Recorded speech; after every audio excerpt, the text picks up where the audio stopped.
Well, Colin, Cherry, Hi. nice to see you here. Hello, Hi. hello. Joining us. We are on our second 10-minute Tuesday, so we appreciate you coming on. This one is called Parenting in the Pandemic, which is why we are here together. Why we're here.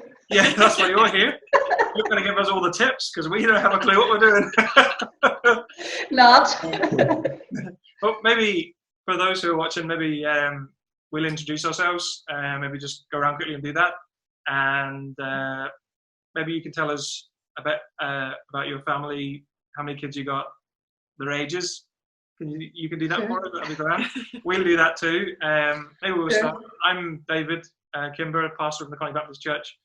I'm Sarah, married to David Kimbers, pastor of and we have a 2-year-old daughter, Annabeth, so she's in bed, hopefully, at the moment and sleeping away. So that's us, a little bit about us. And we have a dog called Frank, who's as bad as Annabeth. You guys, tell us who you are. I'm Colin, married to Cherry, and we have 4 children. Grace is 14, Hannah's 12, Jude's 10, and Bethany's nearly 8. Oh, we got it right. Very good. Yeah. Impressive. And a dog, Daisy's there as well. I'm just waiting to hear footsteps all along the front of this. I know, be warned. Well, look, thanks for introducing yourself. That helps people who are joining us maybe for the first time. And as I said, we want to talk about parenting in the pandemic. Last week, we talked about coping in the coronavirus, which was all about anxiety, as Colin Cooper joined us for that. So if you haven't watched that, go and watch that. I would encourage you to do that if you're watching this one. But we want to just talk very practically and honestly about how we are coping and parenting in these days. You've got kids slightly different ages to us. And so hopefully this will help guys who are watching tonight. That's what we want to do. Okay. So I'm going to put 10 minutes on the clock again, just up here. And we'll get started then with this. And I suppose, Cherry, I want to just point this at you first. Maybe you can help us with this. And for those who are watching, life's changed in a second, really. I suppose one day everything was normal. The next day everything had changed. And there's the dog, by the way. That's the dog walking along. And really, what you knew as normal was gone, and now you're homeschooling. You're a teacher, as such. How is that, and how are you coping, managing with that, Cherry? And be honest with us here. Well, I like the word. I like to say coping. I don't know. Some days I'm not coping. Yeah. It's massive. Yeah. I'll be honest. There is days where I'm not coping. Really, days, and I think you're hard, and I think as a woman, maybe it's a woman thing, we're quite hard on ourselves, and we have such high expectations. Sometimes, we have this to do, and we've all these packs from school, and we have to have them completed, and to a T. And yeah, it's hard. It is hard. It's hard because you go from being a mum, saying bye-bye to the kids at 9 o'clock in the morning and seeing them back again at 3:30, 4 o'clock, to having them here 24/7. And as much as you love your kids, that's tough going. It is. I think for us, because there's such a diversity in age, you're going from 14 to 7, so you've got quite a difference. And yeah, it's yeah. So yeah, it is tough. Yeah. I mean, is there, I suppose there's people out there who are feeling under pressure with all of that. I mean, that brings an extra added pressure to all that was before. For those who are watching, is it right for us to say that, we shouldn't necessarily burden ourselves with trying to do everything really, really well? I mean, school it's a privilege, really. I suppose we send our kids to great schools and they get taught by great teachers, and now it's on us essentially to do that. I mean, should we encourage people to think, just to realize that, good enough is good enough, really, I suppose. Yeah, I think so. I've talked to a few teachers. I've talked to the kids' teachers. I mean, what they're saying to me is, don't be beating yourself up. You're doing the best you can, and you know what? You're doing a good enough job. We are doing a good job. Yes, you would like to be doing more, but that's that's just nature, isn't it? That's in our nature. We want to be doing more. And you know what? That's what I have to just take out from this every day. Yes, some days are worse than others, but you know, we're doing enough, and 4 kids are still alive and kicking, and some days kicking more than others. But yeah, you know, it's that the children are getting opportunities to learn life skills as well, because they're not able to learn at school. You know, things like completely, like cooking and cleaning and tidying, and well, that's the hope. And even absolutely. Yeah, that's completely. Like Monday, I said to our kids on Monday, so what would you rather do? Would you rather do schooling or do housework? They picked housework. That's how good a teacher I am. Yeah, but you know what? They now can load the dishwasher, they can do the washing machine, they can do, so yeah. Absolutely. No, I think that's that. Jude and all. Yeah, I mean, what we knew as for our kids, what was normal life before doesn't necessarily exist. And so we can create a new norm and use this as an opportunity maybe to learn new things and do new things. And I think even as parents, I mean, for us, we have a 2-year-old, and in some ways she gets that this is different. We don't leave the house. Sarah is a shielded patient, so she's not able to go out, neither am I. So Annabeth gets it to a degree, but I mean, we've been able to in some way you can spend more time with each other and stuff like that. So I think that's and not feel guilty. Yeah, and not feel guilty. That's a big thing, isn't it? And that's what we were saying too the other day. You know, you have to think of it from the kids' perspective. This is massive for them. So, you know, the novelties wore off, we think, and I think they're nearly ready to go back to school. And probably missed that social interaction. Recently, this last few weeks is maybe even harder. Oh yeah. This has been the worst week. It's maybe not the best, but yeah, the kids are really saturated now, so they are ready to mix with people whenever that is.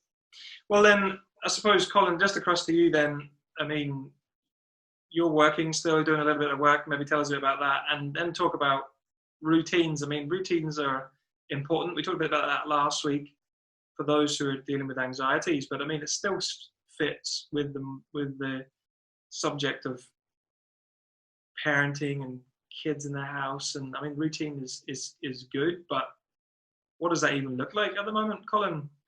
Well, routine maybe we take for granted. When all started, everything was a bit more relaxed and routine went out the window a little bit. And we realised that maybe routine's a good thing. We think Grace in particular needs routine. She worked better with that for homework, for schoolwork, and we would notice that, and I think she's nearly looking forward to getting that back. So in home, routine. Well, we'll try and keep it as routine as we can. Dinners and lunches at set times, and everybody's there. And how do you find that? How do you find that when you're all together? I mean, that's something you would say and you enjoy as a family, do you? We do. Yes, we. It's important, especially dinner time. We always try to.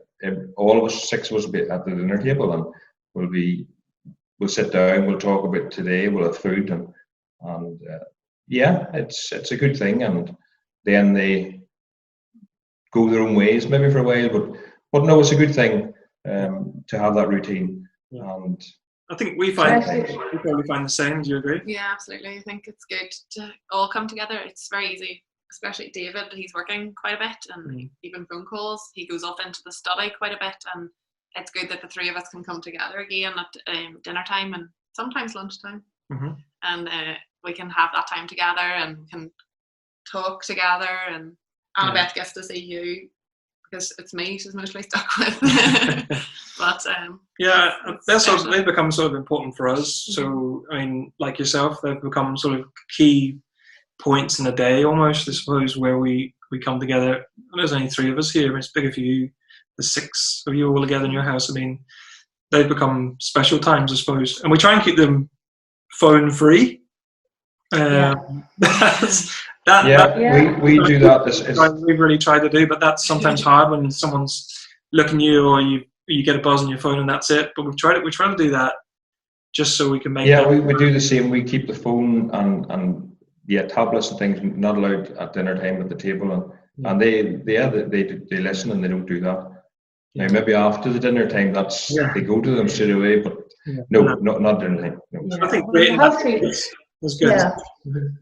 When you have teenagers, especially, teenagers, older ones, they're in the rooms so much. Yeah. So it's important then when they come down, we sit together, have conversation, and no technology, none. So it's good. That's their one wee rule, and we do tend to stick to that, even not in lockdown. That's I think it's important. Yeah. I think just having that conversation, even I know husband and wives will probably be another 10-minute Tuesday, but for us, it's an opportunity for us to, maybe we've been, maybe Sarah's been busy with Annabeth and I've been away working, although I'm just across the other side of the house. Just a good opportunity for us to come back, maybe just to talk just about maybe what's happened during the day and anything that we need to catch up on. I think even for us as parents, it's helpful to do that. There's another thing from our end as well, thinking about Annabeth and stuff. You're better at this than Sarah than I am. You've been going back a little bit to the other conversation we've had, very creative with the toddler. That's your sort of thing, isn't it? That's the teacher in me, I suppose. Yeah. That's been special. You've been able to do those things without it. Like even we've tried to get paint into the house and trying to encourage her to be more creative. We've been baking and just trying to keep her occupied so she doesn't have time to feel anxious about the difference, I suppose, in the day. That's right, yeah. But I think one thing as well. Yeah, go on, sorry. Is that we've had the good weather as well during this whole, and the kids can go outside and play, and sometimes they need to get out from doing schoolwork for a while, and the good weather has helped. Definitely has helped. We found anyway. And we're thinking of, you hear people in inner cities who don't have gardens, so Yeah, absolutely. No, well look, the 10 minutes is just gone there, but I just want to sort of wrap this up. There's lots there. We've just said in 10 minutes, and I know there's a whole lot of other stuff we could cover in this topic. But I suppose, firstly, I think, Cherry, you're right in a sense that we're doing okay as parents teaching our kids at home, so we don't feel that you're not, or you're not. Absolutely. You're not a teacher. Absolutely. Okay, so and I think the thing is, don't feel guilty if you take a day off. With this guilt on us, just do it. Take a day off. We can go for a drive now. Maybe we're allowed to drive, so we're doing all right. We're doing okay. Routine, then, Colin, for us definitely helps. It structures the day. That's something that we enjoy. As you say, even meals together, that's going to be really helpful for families at this time. Yeah, no, routine we think is key, and we try to stick to it. Yeah, so I would suggest that's a good thing. Yeah, and then I think most importantly is we've been given by God this opportunity to do something in it. I think God it wouldn't be in this situation with the coronavirus unless it had gone through the Lord's hands. So He's willed it to happen. So essentially for us, we have to find out what we can take advantage of, I suppose, as an opportunity at this time, and maybe it's building better relationships with our kids. Maybe it's enjoying time with them that we didn't necessarily have in the busy lives that we had prior. Well, for us, we're still working. Cherry's working, and I'm still working. So that's still going. But there's no after school things, and we're finding that we have. There's plenty to do, but we have a bit more time with the kids in particular, and that's a good thing. Absolutely. Well, go on, Sherry. You're going to say one more thing. No, I'll just finish with this. So for example, the kids had to do a picture for school. They're making it into a rainbow. So their brief was something that makes you happy or something that gives you hope. So Bethany's was Daisy. She drew a picture of Daisy. So she says, Daisy makes me happy, but God gives me hope. Oh, that's nice. Great, isn't it? So I thought that just, to me, that shares it, that just is in a nutshell, isn't it? God does still give us hope. Yeah. All the way through this, whatever's going on in your life, in our lives, as we've just talked about them briefly, as we give people just a snapshot of what's going on in our homes. We have a great hope because we love and trust Christ. And so, yeah, no, I think that's a really helpful reminder, Cherry, for tonight, and a great way to finish off this 10-minute Tuesday. And we thank you guys for joining us tonight.